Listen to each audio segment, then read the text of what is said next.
Dans le même temps, les échanges diplomatiques se poursuivent.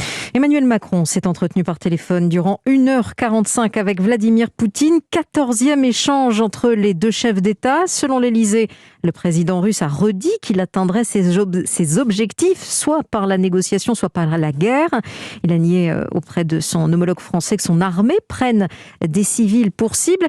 Mais durant cet échange, il a surtout été question de la sécurisation des installations nucléaires, Arthur Delaborde. Oui, la question nucléaire est qualifiée de cruciale à ce stade par l'Élysée. C'est pour ça que le président français a pris l'initiative d'appeler son homologue russe.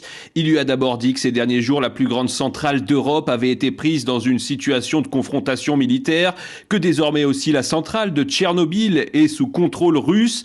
Emmanuel Macron a donc insisté sur la nécessité de sécuriser ces sites, que les normes de l'AIEA, l'Agence internationale de l'énergie atomique, soient respectées et que ces installations soient impérativement placées hors conflit. Les gouverneurs de l'AIEA vont d'ailleurs se réunir sur le sujet dès demain. Signe encourageant, le président Poutine a donné son accord pour qu'un dialogue s'engage avec l'agence et l'Ukraine.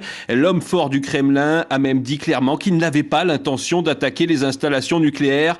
Une promesse néanmoins relativisée par l'Élysée, qui fait part de sa préoccupation et souligne que les centrales sont de fait des cibles stratégiques, car elles peuvent donner à la Russie le pouvoir de distribuer ou non de l'électricité en Ukraine. Arthur Delaborde du service politique d'Europe 1.